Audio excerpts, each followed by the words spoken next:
बैठे हैं चुप करके, कहीं जाना तो है नहीं। हम बेघरों का कोई ठिकाना तो है नहीं।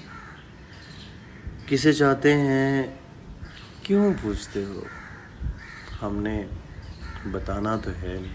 अस्सलामुअलैकुम जी, मैं हुमारी अली। आप देख रहे हैं मेरा चैनल। बात करेंगे बिलाल पाशा कत्ल केस के हवाले से। बिलाल पाशा के कत्ल की प्लानिंग अब की नहीं थी, बल्कि ये सितंबर से चल रही थी। करीबी जो दोस्त हैं, जो जेन्युइन दोस्त हैं, ये आस्तीन के सांप वाले दोस्त नहीं हैं, उन्होंने ये इंकशाफात किए हैं। बिलाल इसीलिए बन्नू छोड़कर जाना चाहता था और कातिल को बहुत अच्छे से मालूम था कि एक बार बन्नू से निकल गया तो फिर बहुत मुश्किल हो जाएगा, क्योंकि ना सिर्फ कत्ल की प्लानिंग बन्नू में की गई, कत्ल बन्नू में किया गया और हर चीज बन्नू में कंट्रोल की गई। सबसे पहले कहानी सुनाई गई हार्ट अटैक है, उसके बाद जब मामला हाथ से निकल गया तो फिर कह दिया कि उसने खुदकुशी कर लिया। हालांकि किसी इंसान में खुदकुशी के सिम्टम्स पाए जाते हैं, वो खुदकुशी करने से पहले 1 से 2 दफा ट्राई करता है, ऐसा तो कुछ भी नहीं था। तो ये कहानी जो है बन्नू से ही शुरू हुई और बन्नू में ही खत्म कर दी गई। और अगर वो बन्नू से निकल जाता तो बड़ा मुश्किल हो जाता इस कातिल के लिए। बिलाल पाशा ने करोड़ों किसके हवाले किए। शायरो शायरी करने वाला एक जिंदगी से भरपूर इंसान, जो कि लोगों को तरगीब देता था जिंदगी में वापस आने की। शेरो शायरी करने वाले से खुदकुशी की बातें आखिर किसने करवाई थी? बिलाल पाशा को मारने का बाकायदा प्लान जो है बेनकाब हो गया है। बहुत अरसे से ये प्लानिंग चल रही थी और अफसोस तो इस बात पे होता है कि जो करीबी दोस्त थे, जो दोस्त बनने के मैं कहती हूँ दावेदार थे, उन्होंने इस बात पर मोहर लगा दी कि बिलाल पाशा ने जो है वो खुदकुशी की है। हालांकि बहुत सारे साइकियाट्रिस्ट से हमारी बात हुई है, बहुत सारे डॉक्टर से बात हुई है, वो कहते हैं कि जी सिम्टम्स होने चाहिए। बिलाल पाशा की जो चीजें हमारे पास हैं या जो इस वक्त सोशल मीडिया पे रखी हुई हैं, उसे तो कहीं साबित नहीं होता कि कोई एक सिम्टम भी पाया जाता था या वो बंदा खुदकुशी करने की कोशिश करता, कोई अपने आप को नुकसान पहुंचाने की कोशिश करता। आज से पहले आज तक ऐसा नहीं हुआ। एकदम ही उसको कुछ हुआ, वो ज़ूम्बी बन गया और इन्होंने पता नहीं क्या उसकी बॉडी में इंजेक्ट कर दिया कि उसने जो है वो उसके साथ उस रात क्या उतारा। बड़ा ही तशद्दुद करके इन दरिंदों ने मारा है और उसको कत्ल कर दिया, उसको बन्नू से निकलने ही नहीं दिया। बिलाल पाशा की जिंदगी के अक्सर पहलू जो है वो दुनिया के सामने ही है। सोशल मीडिया पे बड़ा मकबूल था और अक्सर घंटों के लेक्चर्स दिया करता था। बिलाल पाशा लाइव स्ट्रीमिंग भी किया करता था और ये सेशंस जो हैं वो भी घंटों के होते थे। तो कहते हैं कि किसी को जानने के लिए लम्हात काफ़ी होते हैं, कभी कभी ज़िंदगी भी लग जाती है। लेकिन एक इंसान जो है वो लाइव सेशंस ले रहा है, सवालात के जवाबात दे रहा है, बातचीत कर रहा है, तो उसे बहुत सारे जो उसके स्टूडेंट्स थे उसको पता चल गया था कि भाई बड़ा भरपूर जिंदगी से ये इंसान है और बड़ी इसने मेहनत की है और ये सबको मेहनत करने के लिए ही बोलता है। ऐसा इंसान, इसके लिए इसकी पर्सनल लाइफ को छुपाना जो है वो बहुत मुश्किल हो जाता है, जो हर वक्त सोशल मीडिया से कनेक्टेड रहता हो। लेकिन बिलाल पाशा की पर्सनल लाइफ भी थी जिसमें वो बहुत ज़्यादा खुश था। ये क्लिप सुने, ठीक है। कौन कह सकता है कि जो इंसान जिंदगी में आगे बढ़ गया था और चाइना जाना चाहता था, घूमने जाना चाहता था, कहता था मैंने चाइना जाना है, देखना है कि वहाँ पे चाइना के लोग कैसे रहते हैं, मुझे बड़ा इश्तियाक है, बड़ा शौक है। बहुत सारी प्लानिंग्स थी। लाहौर में जो है वो एकेडमी स्टार्ट करने वाला था, लाहौर में भी काम शुरू करने वाला था, स्टूडेंट्स के बारे में सोच रहा था, बैक टू बैक काम कर रहा था। ये जरा ऑडियो सुने, प्लीज बताइएगा।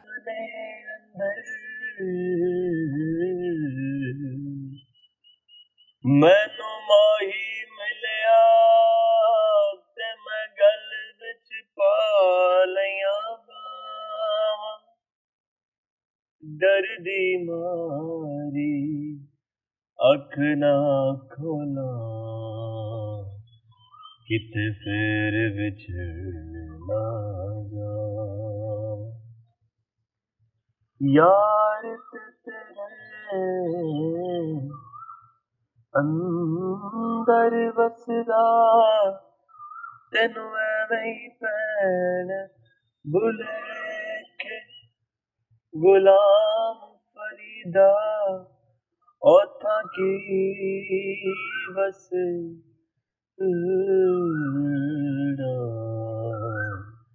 जिथे यार नजर ना आवे। मिठू जी, ये जो पहला शेर था वो आपके लिए था एग्जैक्टली, और दूसरा तो मैंने वो पूरा कर दिया मिस्टर। ये ऑडियो आपने सुनी। पर्सनल प्रोफेशनल दोनों लाइफ में वो ही वॉज वेरी हैप्पी, वो बहुत खुश था। एक बंदे में सिम्टम्स ही नहीं पाए जाते। अगर मुझे खुदा ना खास्ता कल कोई कत्ल कर देता है तो मैं, जो लोग मुझे जानते हैं वो ये बात करेंगे ना भाई इसमें सिम्टम्स ही नहीं है, खुदकुशी से रिलेटेड अगर मेरी कहानी को कत्ल करके जो है वो पेश कर दिया जाता है, तो आप लोग डेफिनेटली कहेंगे ये कत्ल हुआ है, क्योंकि इस खातून में तो सिम्टम्स ही नहीं है। तो जब सिम्टम्स ही नहीं थे भाई, तो फिर हम उसको कत्ल ही बोलेंगे ना, क्योंकि हर चीज़ कनेक्टेड है कत्ल से, चाहे वो मुलाजमीन हो, चाहे वो दोस्त हों, वो आस्तीन के सांप हों जो घर में उस वक्त मौजूद थे, जो उसके साथ बहुत कुछ कर रहे थे।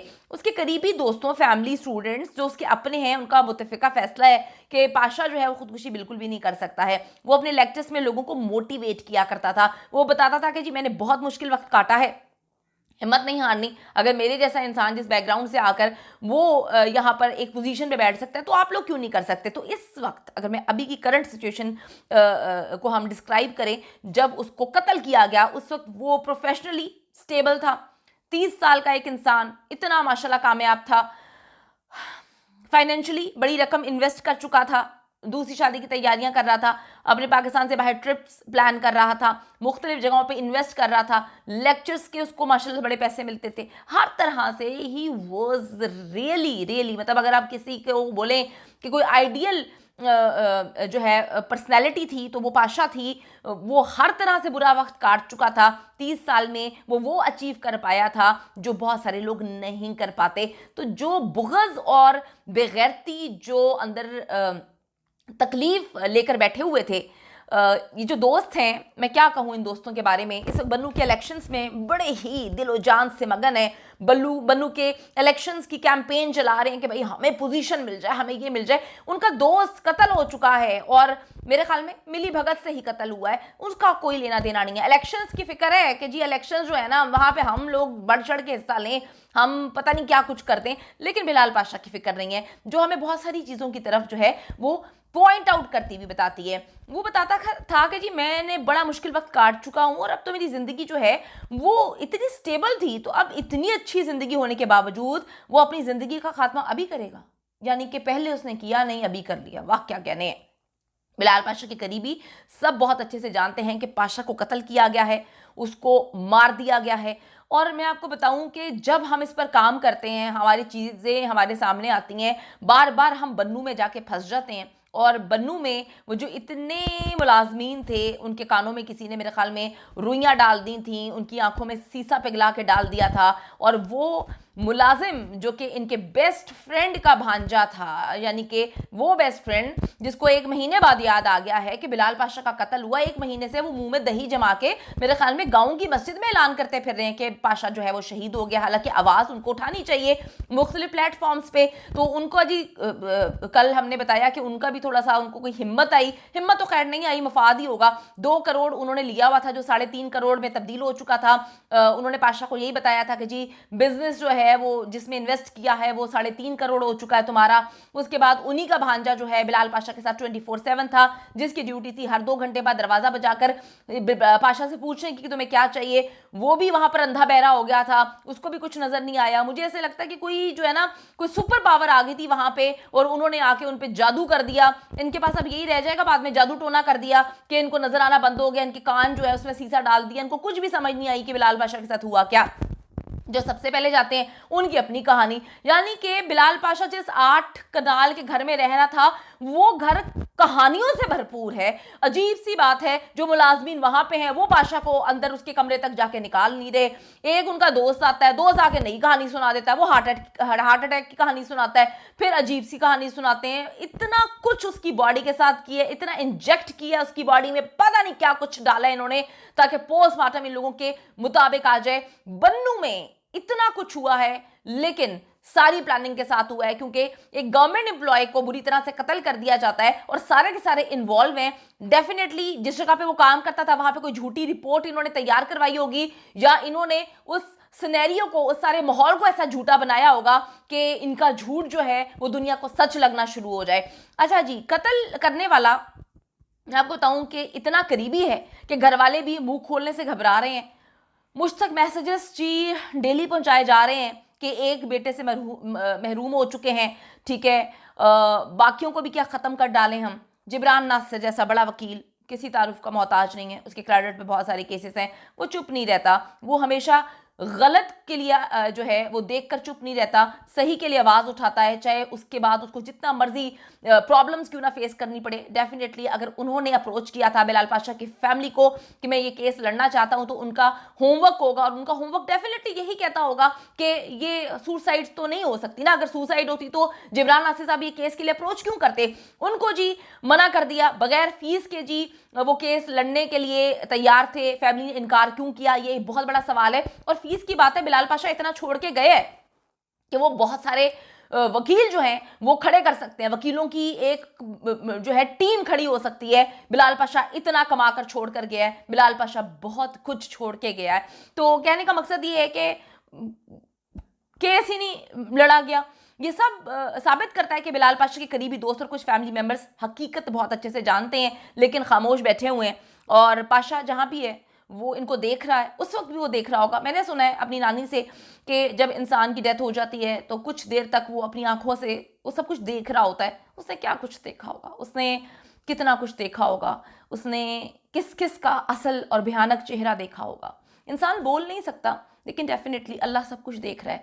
और बकाफ़ात अमल पे मेरा यकीन और ईमान इतना ज़्यादा है, जिन लोगों को लगता है, जिन ममालिक में लोगों को लगता है, जैसे हमारे मुल्क हो गए, इंडिया हो गया, पाकिस्तान हो गया, कि इंसाफ नहीं होता, तो इंसाफ के तकाजे अल्लाह ताला पूरे करता है। हज़रत सालेह अलैहिस्सलाम की ऊँटनी के जो कातिल थे वो 4 थे, सिर्फ 4 कातिल थे, लेकिन अजाब पूरी कौम पर आया था। क्योंकि बाकी लोगों का जुर्म क्या था? बाकी लोगों का जुर्म था कि वो खामोश थे। तो आप लोग सोच लें, आप लोगों को लगता है कि खामोश रहने से शायद सब कुछ सही हो जाएगा, तो ऐसा नहीं है। जो अजाब आ चुके हैं, हम लोगों को नज़र आते हैं, वो खामोश रहने से आए थे।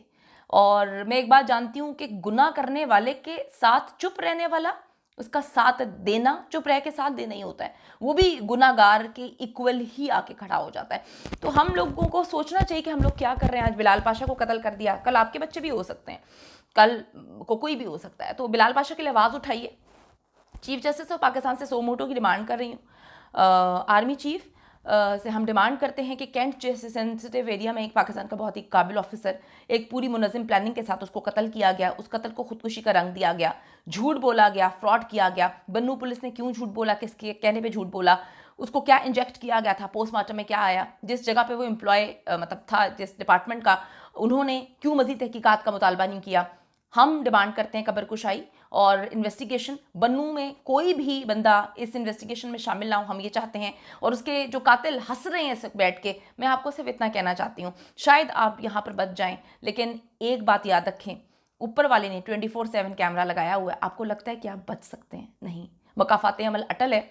आज आपने बिलाल को ये दर्दनाक अजाब देकर कत्ल किया, डेफिनेटली इसका जो है आपको इसी दुनिया में भुगतना पड़ेगा। और अल्लाह ताला सब जानता है, बेहतरीन इंसाफ करने वाला है इंशाअल्लाह ताला।